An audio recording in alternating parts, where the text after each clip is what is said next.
Some people have a deep, abiding respect for the natural beauty that was once this country. And some people don't. People start pollution. People can stop it. Write for Pollution Booklet, Box 1771, Radio City Station, New York. If you remember, that was a classic ad and probably the most famous tier on television. Years ago that came out. But we have with us our next speaker is also an icon of that movement. Where are you? There you go.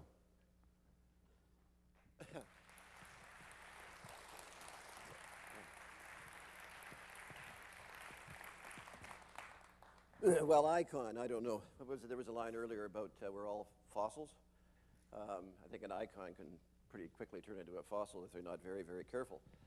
When I was thinking about this talk, I thought, oh, wow, a captive audience, a great chance to lecture them about climate change. And how many people have been on a jet in the last year?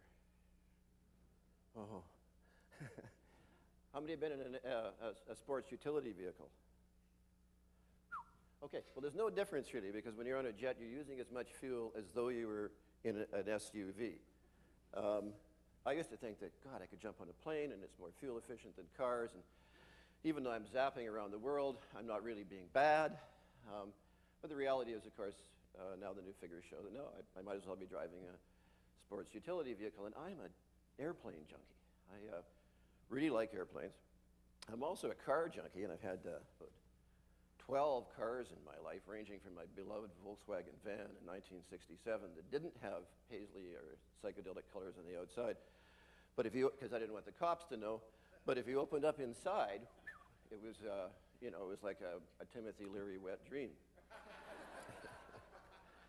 It was my love machine.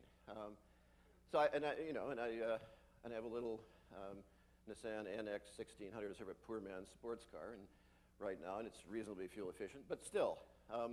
I also know in my heart that the real cost of gasoline at this stage of the game, I'm afraid, should be at least $6.50 a liter to reflect its actual value.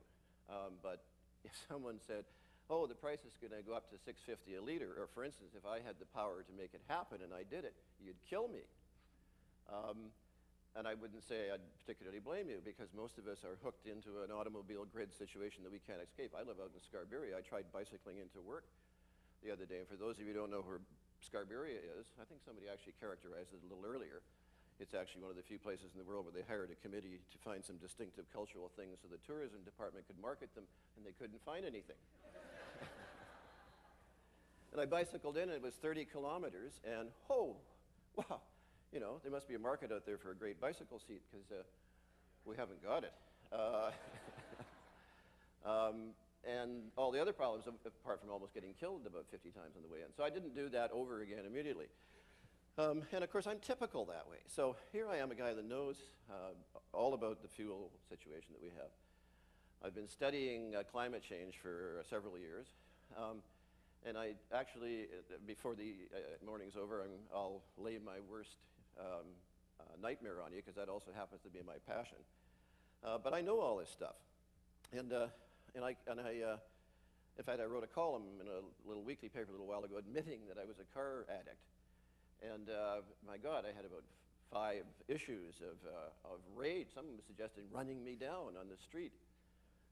You know, I've been a green since before there were greens, and all I can say about greens is that, you know, they're lovely people and they make great ancestors, but when they turn on you, whoo, they turn hard, almost as hard as the right-wing press on the provincial government when it does something they really don't like. So I'm aware of all this stuff, and yet I still drive my car.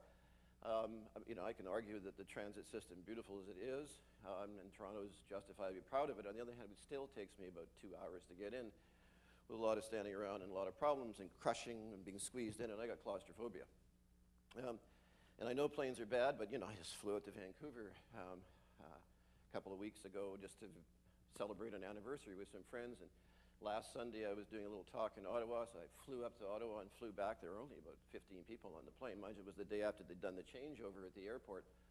And I guess everybody was just terrified. It was sort of like trying to go and walk into the middle of a Y2K.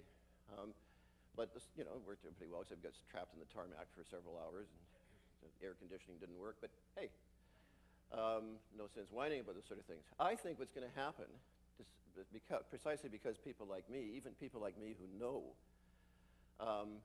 and I can't change my habits just like that because of the way of the society I live in, the machinery I have, the way my life is sort of based around it. I'm sort of an evolutionary product of a system that's produced the burbs and produced the freeways, and I'm hooked all into it. I have to completely uproot myself to do it, which I hope to do eventually. But in the meantime, I can't do it, and I realize that most people can't do it. We can't unhook ourselves just like that. And because of that, I don't think there's going to be any dramatic change in the foreseeable future.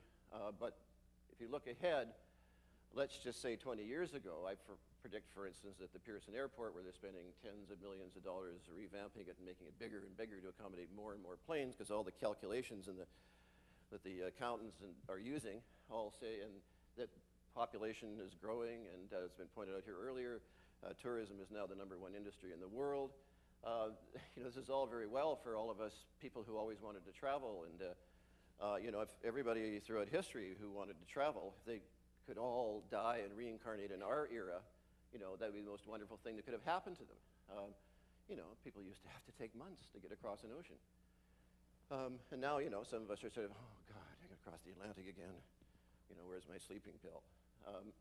We've taken it so for granted and we're so plugged into it. So I think it's going to carry on, but at the end of that period, we're going to find, in fact, through a combination of rising oil prices, which are absolutely inevitable, through a combination of a collapse of some of the most fundamental infrastructure we have, we're going to wind up with a situation where you might as well start thinking about what to do with those giant air terminals that are going to be sitting out there, because I think the only people flying will either be the military, the very rich, and of course all the corrupt politicians.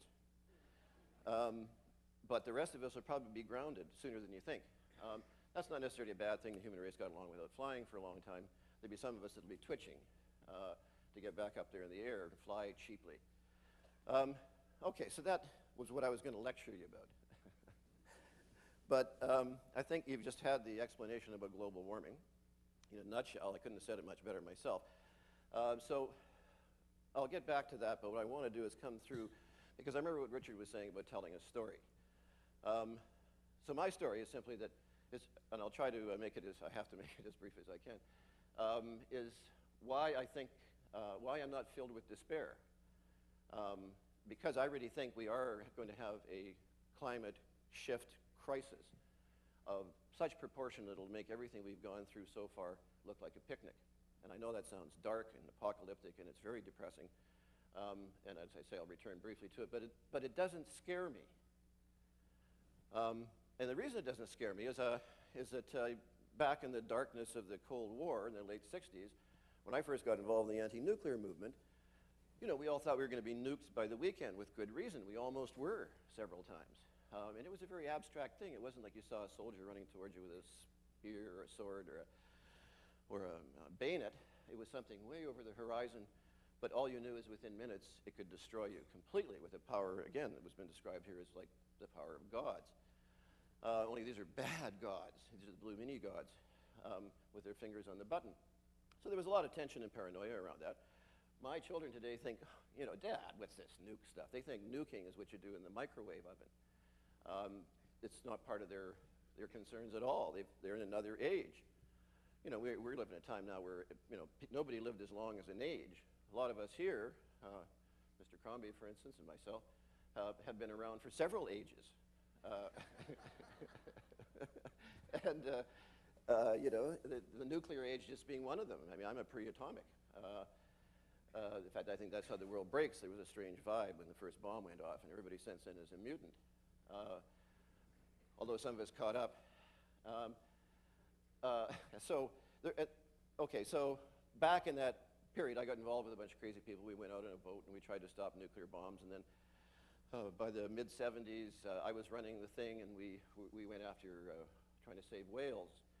And then seals, and it spread out and spread out. But during that period, we sort of moved it up from being something that was just concerned with the survival of human beings into something that was concerned with the survival of all sentient life on planet Earth. And since that has sort of a religious tone to it, we never put it that way. We would always just talk about, preserving the stocks of animals, preserving, and using very scientific language. And to this day, the environmental movement, per se, in fact, are those people who speak rationally all the time about the environment. They give you the figures back. They tell you why it's good for everybody in the long run, and they're trying desperately to bring economics into it, and therefore to legitimize everything the changes that have to come. And that's all very wonderful. But just off to the side, running parallel, is another track which seems at first to have nothing to do with all this rationality. In fact, it seems to have everything to do with paganism, virtually, because it's a belief, in fact, that we are all animals, and that therefore our cousins, the other animals, should be able to trust us at some level or other to protect them from other guys like us, since other guys like us, fellow human beings, are the worst menace, the biggest monster, something that makes, Tyrannosaurus rex looks nothing. I mean, what could Tyrannosaurus rex do? Gobble up about a half a dozen people at once. We can neglect to inspect our water and kill people. We all have the power to cause an unbelievable amount of destruction. Just falling asleep in your car on the way in, you could take out how many people? And I think we all have a carbon debt someday that we'll be accounting for in the world, but every one of us sitting here, of course, is using up 40 or 50 times the resources of somebody in a real third world country. So that our numbers, in fact, are multiplied. In fact, Canada, few people as we are, in terms of our actual individual per capita consumption of everything and the pollution we cause, is one of the biggest countries in the world. As I got involved in this boat and these trips, miracles happened. Now, I'm a rationalist. I'm a lapsed Catholic who claims to be a rationalist, and I've tried out Buddhism, and I've tried out Taoism, and I've tried out every ism in the world. I don't think I got into Zoroastrianism because I couldn't understand it.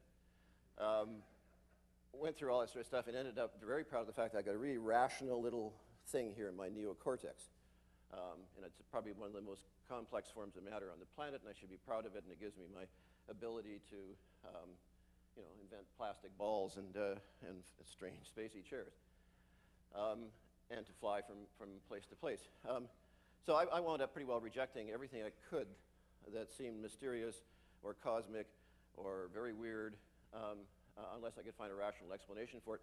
But after about 5 or 6 years of doing full-time ecology and being out in the ocean and seeing rainbows, and having, for instance, chasing for 3 months after a whaling fleet with a ship that could only go 10 knots, while they had ones that go 30 knots, not knowing where they are, finding them in the middle of the ocean precisely because one of our crew members saw a rainbow at night, and he changed course and went to that, and the next morning we found the Russian whaling fleet dead ahead on the horizon.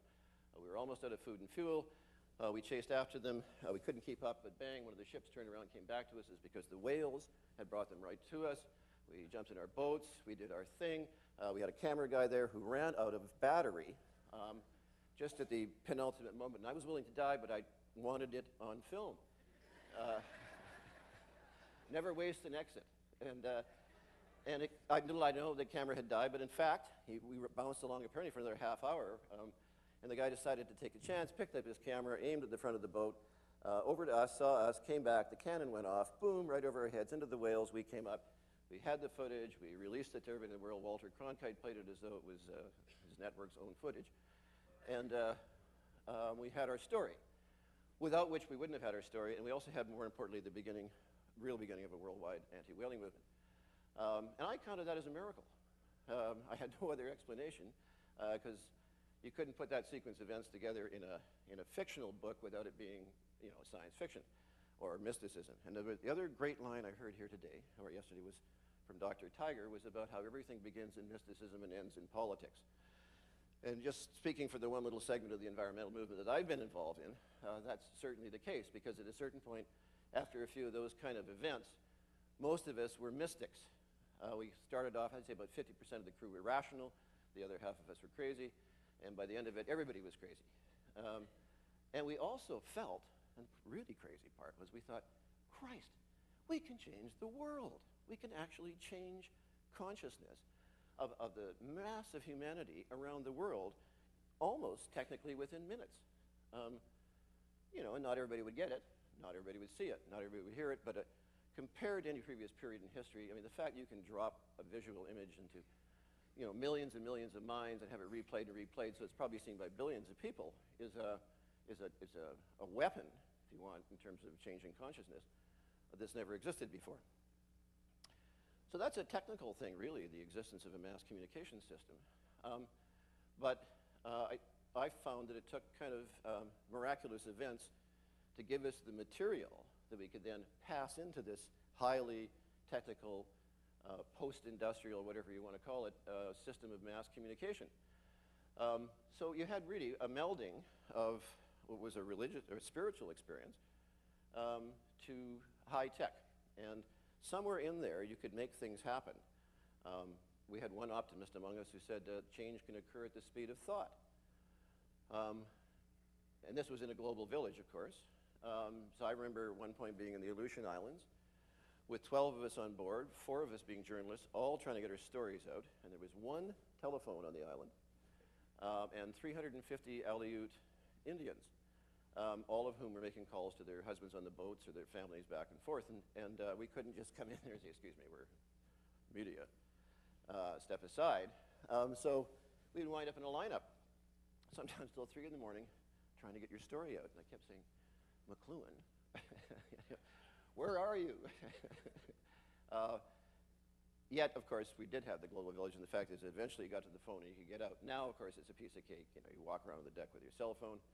You know, somebody's got your little camera on, and Steve Mann is a guy I've been trying to connect with Greenpeace for years. If he's still here, let's do it, because that's exactly what they should all be wearing. If I'd had an outfit like that back in 1975, I wouldn't have had to worry about the idiot with the battery that went down on the 36mm camera, because my own battery could go down. So I think there's so backing up one last step here is that and I could go on about the mystical events and the religious events, but I think we're not actually alone in this, is what I'm trying to say. We found that the closer we got to actually trying to speak for nature, the more magical events became, and the more you actually had a distinct feeling that you were there as an agent of some kind of power. And that's the only reason I'm not filled with despair about what's going to happen over climate change, is that, well, it will be a horrible experience. I think, in fact, we're here for a purpose, and in fact, in the course of facing all this, they'll actually probably find out what that is. Thank you.